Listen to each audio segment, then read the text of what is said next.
Hello! Welcome back sa aking YouTube channel. This is Atul Vlog. Ayan, at kung bago ka pa lang sa aking YouTube channel, please don't forget to like, subscribe, click the bell button para maging updated kayo sa aking mga bagong uploads. Ayan, for this video ay magpaksiw na naman. Ay, hindi, sinigang. Sinigang pala, magsinigang ako ng salmon. Oh, di ba? Ayan, nakabili ako ng buto-buto. Kahit ganyan yan, marami pang laman, masarap pa rin. So, ayan, at yan ang ating lulutuin ngayon. Magsinigang tayo. Ayan. So, meron tayong talong, okra. So, yan yung pansahog natin. Ayan. So, meron akong nabiling sinigang gabi. No? Gabi ang flavor niya. Sinigang mix na gabi yung flavor. So, yan ang ano natin ngayon. Gagamitin. So, ayan. Akala ko sira yung talong. May ano siya. Akala ko may uod. So, wala pala. So, ganyan pala. Ganyan lang pala yung ano niya no, sa loob. Mangitim-ngitim. Kasi stuck na siya. So, ayan, meron tayong kamatis at sibuyas. Ano ba? Hindi ko nakinat yung okra kasi tinanggal ko lang yung konti yung sa ulo para ano siya, para mahaba, no? Malaki. So, ayan, gisa na natin yung ating sibuyas.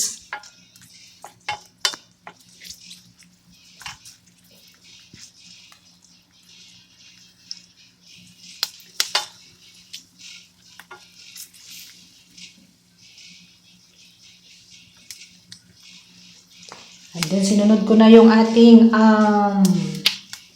salmon. Butong-butong salmon. So, tag ano palang kilo nito? Mahal pa rin kilo nito. 3C. 13 pa rin. Hindi. 25 pala yung kilo niya. So, tipid naman. Pero kahit pa paano, masarap pa rin kasi marami pa rin laman siya. Kahit yung mga ano na lang. Mahal kasi yung buong may laman. Kaya dito tayo, low budget tayo eh. So, try ko itong sinigang. So, ayan, nagdagdag na tayo ng tubig. So, mabilisan lang to talaga. Ayan, takpan natin at hintayin natin kumulo. So, okay, kumulo na siya. So, idagdag na natin yung ating sinigang mix na gabi. Yung flavor niya is gabi. So, ayan, no. Inubos ko. Nalakala ko, ano siya, okay lang, pero grabe yung asim niya pala dyan. Ang resulta, nagiging sinigang talaga na matapang. Inubos ko yung isang sachet, hindi ko na tinanggalan, makala ko okay lang. Pero okay lang naman talaga kung mahilig ka talaga sa matabang na sinigang. Bites na. Tapos mas masarap pala yung talagang ano, yung sinigang mix na, anong tawag, sampalok. So, iba pala yung gabi.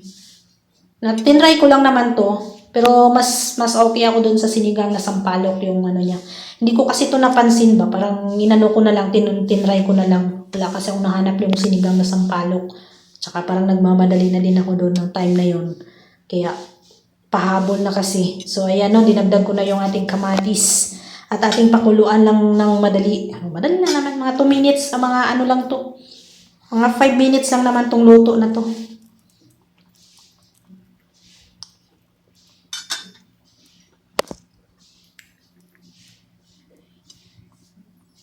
At isunod na natin yung ating talong. So, hindi ko na subukan magsinigang na may talong. So, at least, ano lang ba. Kumbaga dito lang talaga ako natutong magluto ng sinigang. Kasi sa amin talaga hindi kami mahilig sa sinigang. At saka, dito ko lang talaga na-try. Ewan ko kung magluto ako sa Pinas kung kakain ba yung pamilya ko nito. Baka, pag nagluto ako ng ganito na sinigang, baka ako lang din ang kakain. So, ayan, i-ano natin. Tulak-tulak natin. So, ayan no. Dahil akala ko magkasya sa dyan. So, napatransfer talaga tayo dahil punong-puno. Ang liit lang pala ng lutuan natin.